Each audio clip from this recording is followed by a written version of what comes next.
ila tunatamani tufanyeje? Tupandishwe zaidi ya hiki. Bwana Yesu asifiwe sana. Kama umepata kazi, basi uzidi kumwomba Mungu kwamba nilikuwa ninalia sana na kazi ndani ya mwaka mmoja au ndani ya miezi mitatu miwili, lakini leo nimepata kazi. Basi Mungu nikumbuke kupitia kazi hii, nikaifanya hata kazi yako Mungu, nikatoe sadaka, nikatoe zaka, niwasaidie ambao wafanyije hawajiwezi. Tusijiangalie sisi wenyewe tukamsahau Mungu. Bwana Yesu asifiwe sana. Kwa sababu Mungu anasema kwamba tusichoke kuomba, tuombe na tuwe na bidii ya kuomba. Hata kwa wewe ambao bado naona bado na changamoto, zidi kuwa na bidii ya kumwomba Mungu.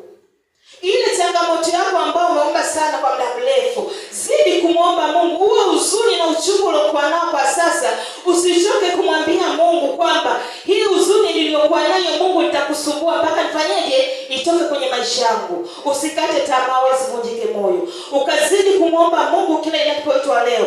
Uzidi kumwangalia Mungu kila inapoitwa leo. Usiangalie changamoto uliyokuwa nayo, ila muangalie Mungu aliyeko mbinguni. Bwana Yesu asifiwe sana. Kuna kitu anaenda kukifanya ndani ya mwezi huu. Usichoke kuomba na usichoke kubisha hodi. Msumbue Mungu kila wakati. Bwana Yesu asifiwe sana. Mungu hawezi kukujibu kama uliomba jana leo kasahau.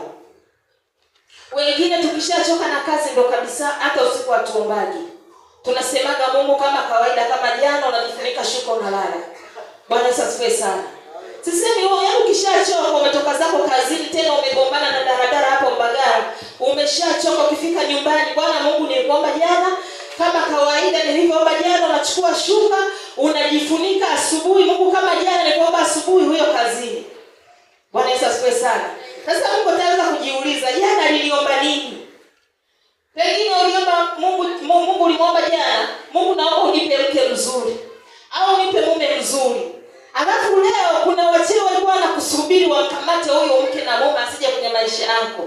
Alafu Mungu namwambia Mungu, naomba unisaidie. Yaani kama nilivyoomba jana. Unavuta shuka, mta uko wapi, unajifunika mpaka asubuhi. Yule mke si umenyang'anya. Kwa sababu Mungu hataangalia jaribu la jana ulilomuomba. Kama jana ulimwambia Mungu naomba kesho nipate daladala nzuri, atakupa kweli daladala. Si unataka kama ulivyoomba jana?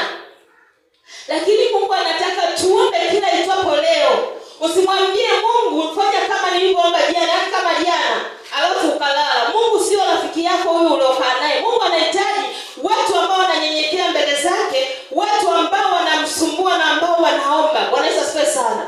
Usichoke kuomba. Hata kama umechoka, tumia japo dakika 3 za kumwambia Mungu asante na kushukuru kwa sababu umenilinda tangu asubuhi mpaka sasa hivi usiku.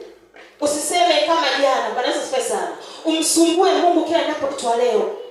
Uzidi kumuomba kila inapoitwa leo. Mungu anahitaji watu ambao wanamsumbua, wale wasumbufu.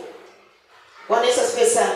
Yaani uchukulie kama unavyokuwa kwenye familia, mtoto anapokuja kwako.